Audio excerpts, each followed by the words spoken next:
दोस्तों, आज की कहानी जो हम एक्सप्लेन करने जा रहे हैं वो एक सच्ची घटना पर आधारित फिल्म है। एक बीच पे तकरीबन 3 लाख सैनिक फंसे हुए हैं। उन्हें जर्मन सेना ने चारों तरफ से घेर लिया। एक तरफ जर्मन सेना है, दूसरी तरफ समुंदर है। इसी में हम उनकी सर्वाइविंग स्किल को देख पाएंगे। कहानी शुरू होती है टॉमी और उसके साथी डंकर्क टाउन में खाने की खोज में घर घर में तलाश ले रहे हैं, लेकिन उन्हें वहां कुछ नहीं मिलता क्योंकि शहर के सभी लोग यहाँ से जा चुके हैं। तभी ऊपर से जर्मन प्लेन कुछ पैम्फलेट गिराते हैं जिसमें लिखा था कि अब तुम लोगों को कोई बचा नहीं सकता, हमने तुम्हें चारों तरफ से घेर लिया। तभी इन 6 ब्रिटिश सोल्जर के पीछे जर्मन पड़ जाते हैं और उन्हें चुन चुन कर मारने लगते हैं। लेकिन इसमें टॉमी नाम का सैनिक बच जाता है और वहां से भाग कर एक बीच की तरफ जाता है जिसका नाम है डंकर्क। अब इस बीच पर हमें कई लाख सैनिक देखने को मिलते हैं जो लाइन में लगे हुए हैं क्योंकि उन्हें उनके देश के लोग बचाने आ रहे हैं। लेकिन जब तक वो यहाँ पर पहुंचेंगे उतने में कई सारे जर्मन प्लेन आकर इनकी संख्या को आधा कर देते हैं। दरअसल दोस्तों, यहाँ पर वर्ल्ड वॉर 2 का समय चल रहा है और कुछ देश आपस में मिलकर अकेले जर्मन से लड़ रहे हैं। जर्मनी ने फ्रांस के कई हिस्सों पर कब्जा कर लिया है और अब वो धीरे धीरे और ज्यादा ताकतवर होते जा रहे हैं। इतने में टॉमी देखता है कि उस बीच पर कई लाशें भी पड़ी हुई है और उन्हें एक जिप्सन नाम का लड़का दफना रहा है। वो उसके पास जाता है और उसकी मदद करने के लिए, लेकिन वो उसके सवालों का कोई जवाब नहीं देता।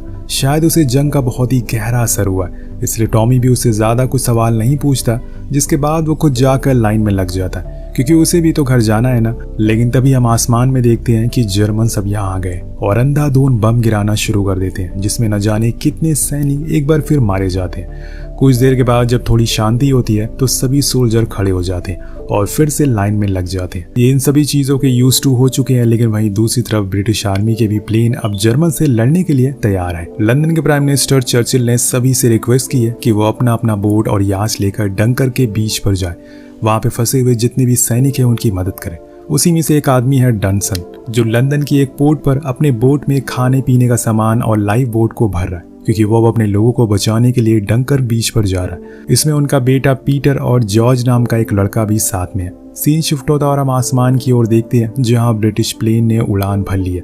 3 प्लेन जिसको लीड कर रहा है फैरियर नाम का पायलट, वो अपने साथियों को समझाता है कि हमें क्या करना है और कैसे अपने साथियों को उन जर्मन प्लेन से बचाना है। सभी तैयार होते हैं और समुद्र के ऊपर ही मंडराना शुरू कर देते हैं क्योंकि वहीं आसपास ही जर्मन मौजूद है। दूसरी ओर हम टॉमी को देखते हैं जो अभी बीच पर है। तभी उसकी नज़र एक घायल सिपाही पर पड़ती है जिसको 2 लोग लेकर जा रहे थे।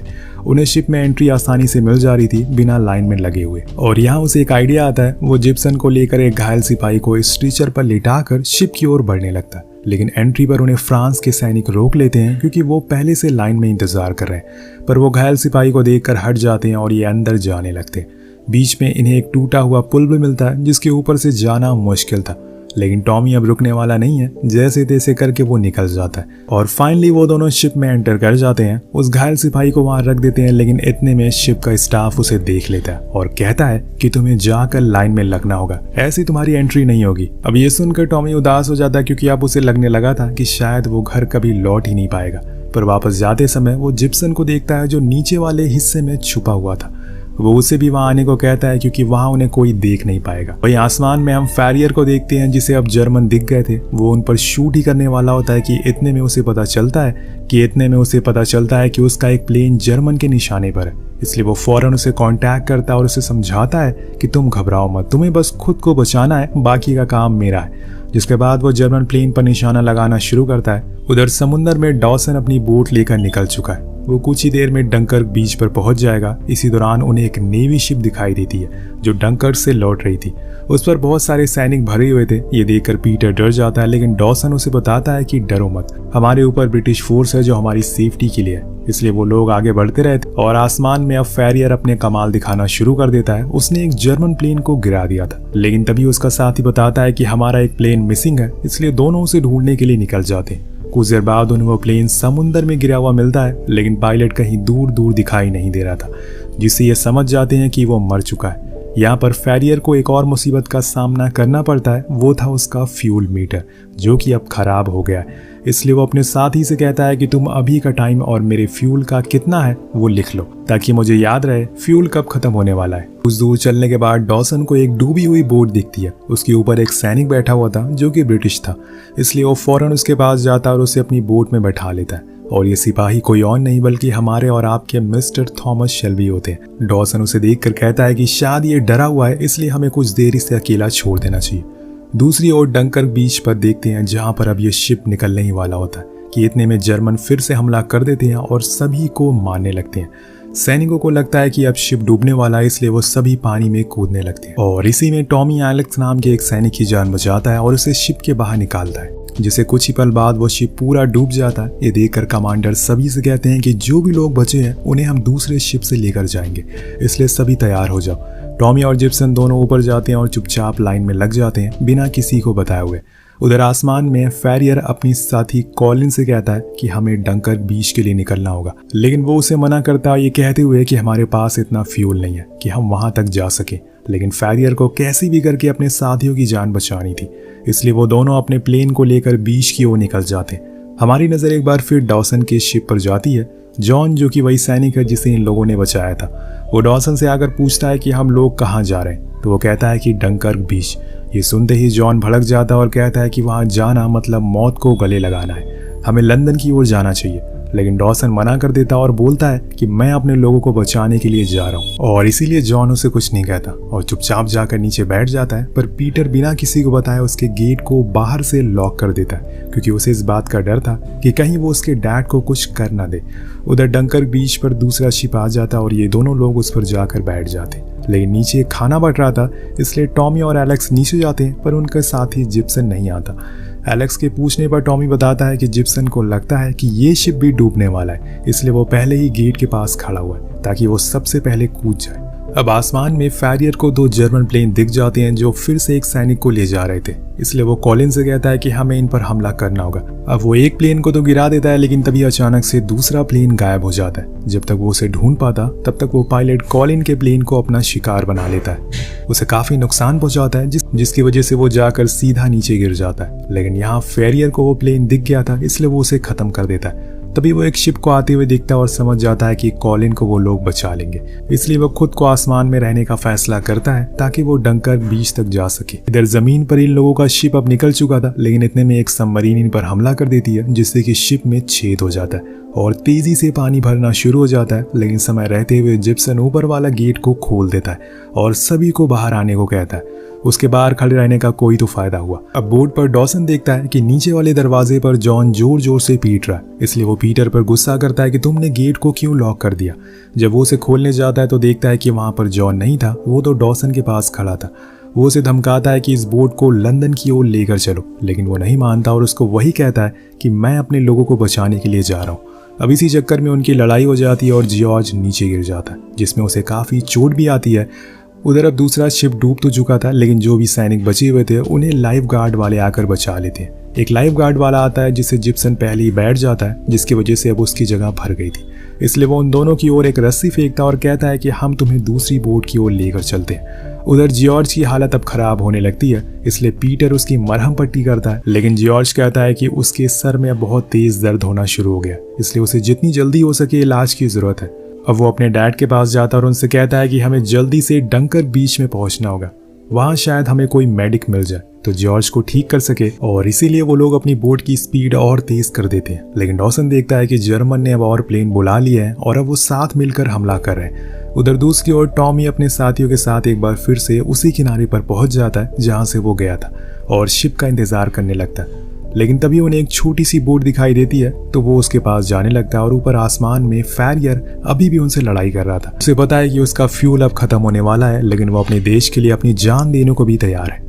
वहां अब ये सारे लोग जो कि बीच पर आए थे वो अब जाकर उसी बोट के अंदर बैठ जाते हैं। ऐसे खुले में बैठना सेफ नहीं है, लेकिन यहाँ एलेक्स को जिप्सन पर शक होता है, क्योंकि जब से वो उसे मिला है तभी से लेकर उसने एक शब्द भी नहीं बोला है। उधर डॉसन देखता है कि जो एक्स्ट्रा जर्मन प्लेन उनके ऊपर मंडरा रहे थे उन्हें कुछ ब्रिटिश प्लेन ने गिरा दिया है और अब वो थोड़ी देर के लिए सेफ है। इधर टॉमी को महसूस होता है कि शायद उनकी बोट के ऊपर कोई है, इसलिए वो सभी घबरा जाते हैं। ऊपर जाकर वो देखते हैं तो वहाँ एक आदमी था जो कि फ्रेंच था। ये बोट उसी की थी, अगर कभी जर्मन वाले हमला करते हैं तो वो ये लेकर भाग सके।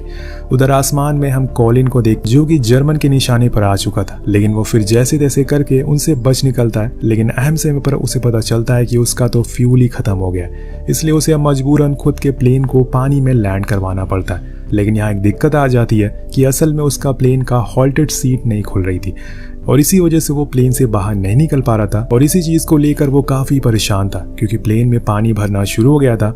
वहाँ टॉमी के लिए भी मुश्किलें बढ़ गई थी क्योंकि अब वहाँ जर्मन सैनिक पहुंच चुके थे और वो इसी बोट के ऊपर निशाना लगा रहे थे। उस बोट के अंदर बैठे सिपाही डरना शुरू हो जाते हैं। इधर दूसरी तरफ यहाँ एलेक्स को अभी भी जिप्सन पर शक था।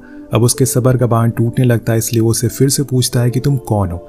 यहाँ पहली बार जिप्सन सभी के सामने बोलता है कि वो ब्रिटिश नहीं है बल्कि एक फ्रेंच सैनिक है और मैंने यूनिफॉर्म एक ब्रिटिश सैनिक की लाश से उतार कर पहन लिया। ये सुनकर सभी हैरान हो जाते हैं, लेकिन अभी ये समय हैरान होने का नहीं है क्योंकि ये बोट किसी भी समय डूब सकती है, इसलिए इन्हें फौरन बाहर निकलना होगा। उधर कॉलिन को डूबते हुए डॉसन देख लेता है, इसलिए वो फौरन उसके पास जाता है और एक रस्सी की मदद से उसे बचा लेता है। लेकिन यहाँ उस बोट पर जिसमें टॉमी और कुछ सैनिक थे, उन्हें वहां से बाहर निकलने में दिक्कत होने लगती है, जिसमें कई सैनिक की तो जान भी चली जाती है और बस 3 ही सोल्जर बच पाते हैं जो स्विम करके बाहर आ जाते हैं और समुद्र में जाकर मिल जाते हैं। लेकिन यहाँ कैप्टन देखते हैं कि आसमान में जर्मन प्लेन अब हर तरफ तबाही मचा रहे हैं। उन्होंने इनके एक बड़े से शिप को खत्म कर दिया जिसकी वजह से अब पानी में वो डूब रहा है। लेकिन दिक्कत की बात यह है कि उस शिप के साथ साथ उसका डीजल भी पानी में फैल रहा है और अब सभी सोल्जर आसमान और पानी दोनों जगह से घिर चुके हैं। लेकिन तभी एक चमत्कार होता है। कैप्टन को वहां पर कई सारी लोकल बोट दिखती है जो सोल्जर की मदद के लिए यहाँ पर आई थी। अब वो बोट सारे सैनिकों को पानी से अपनी बोट पर बैठा लेते हैं और ये देखकर कैप्टन को एहसास होता है कि लोगों में इंसानियत अभी भी जिंदा है। उन सभी बोट को देखकर सारे सोल्जर के अंदर एक उम्मीद जाग उठती है और सभी जोश में आ जाते हैं। इसमें डॉसन की भी बोट होती है, लेकिन वो उसे डूबी हुए शिप की ओर नहीं जा पा रहे थे क्योंकि वहां पे ऑयल फैला हुआ है। ऊपर आसमान में हम एक अकेले ब्रिटिश प्लेन को देखते हैं जिसके अंदर बैठा है फैरियर नाम का पायलट। वो सभी जर्मन प्लेन को गिराया जा रहा था और ये चीज दिखाती है कि वो कितना बेहतरीन पायलट है। लेकिन अभी 2 जर्मन प्लेन बचे हुए हैं जो लगातार बोट पर गोलियां चलाया जा रहे हैं और उसके पीछे ही फैरियर वो अपना निशाना लगाकर उन प्लेन को भी उड़ा देता है। दूसरा जर्मन प्लेन कैप्टन के प्लेन पर गोलियां चलाने वाला होता है। अब दूसरा जर्मन प्लेन कैप्टन के पास आ जाता है और वहां पर गोलियां चलाने लगता है। कैप्टन को लगता है कि वो मर जाएंगे, लेकिन यहाँ फैरियर अपना कमाल दिखाता और उसे भी गिरा देता है। अब यहाँ पर वो अकेला प्लेन था जो आसमान में उड़ रहा था और उसे देखकर सभी सोल्जर उसे चीयर्स करते हैं। यहाँ नीचे एलेक्स और टॉमी भी डॉसन की बोट पर जाकर बैठ जाते हैं। वहीं ऊपर फैरियर के प्लेन में फ्यूल खत्म हो चुका था, इसलिए अब उसे लैंड करने की तैयारी करता है। अब जैसे ही वो लैंड करता है, पहले तो वो अपने प्लेन को बर्बाद कर देता है ताकि जर्मन उसे इस्तेमाल ना कर पाए, उन्हें कोई जानकारी ना मिल पाए। अब उस बीच पर हम हजारों सैनिकों की लाशों को भी देखते हैं जिन्होंने अपनी जान कुर्बान कर दी अपने देश के लिए, और ये सब फैरियर अपनी नम आंखों से देख रहा था। जिसके बाद वहां पर तैनात जर्मन सैनिक उसे पकड़ लेते हैं और अपने साथ ले जाते हैं। उधर डंकर बीच पर बचे हुए सैनिकों को भी बचा लिया जाता है, लेकिन कमांडर कहते हैं कि मैं अभी यहीं रुकूंगा क्योंकि अभी फ्रेंच सैनिक बचे हुए हैं, उन्हें भी बचाना है। उधर सभी सोल्जर को ट्रेन में बैठा दिया जाता है और लंदन की ओर रवाना कर दिया जाता है। लेकिन यहाँ टॉमी को लगता है कि लोग उनका मजाक उड़ाएंगे, उन्हें वॉर हीरो नहीं बोलेंगे क्योंकि वो जंग छोड़कर भाग आए। पर जब एलेक्स न्यूज़पेपर पढ़ता है तो देखता है कि उसमें चर्चिल ने कहा है कि जो भी सैनिक आ रहे हैं वो महान है और एक बहादुर सिपाही है, चाहे वो किसी भी देश के क्यों ना हो। हमें उनका सम्मान, इज्जत और उनकी सेवा करनी है। उधर पीटर जब घर पहुंचता है तो वो जॉर्ज की स्टोरी न्यूज़पेपर पर प्रिंट करवाता है क्योंकि उसका हमेशा से ये सपना था कि उसकी फोटो न्यूज़पेपर पर आए। दूसरी ओर जब इनकी ट्रेन लंदन पहुंचती है तो सभी लोग इन सिपाहियों का स्वागत करते हैं और उनकी बहुत इज्जत करते हैं। इस पूरे रेस्क्यू मिशन में तकरीबन 3 लाख सैनिकों की जान बचाई थी और फिर उन्हीं सैनिकों ने बाद में जर्मनी पर अपना कब्जा कर लिया और उस देश के लोगों को हिटलर से आज़ादी दिलवाई। दोस्तों, इस फिल्म को क्रिस्टोफर नोलन ने लिखा और डायरेक्ट किया। ये कहानी एक सच्ची घटना पर आधारित है। तो आपको कैसी लगी नीचे कमेंट करके जरूर बताएगा। मिलते हैं अगली वीडियो में। Peace out.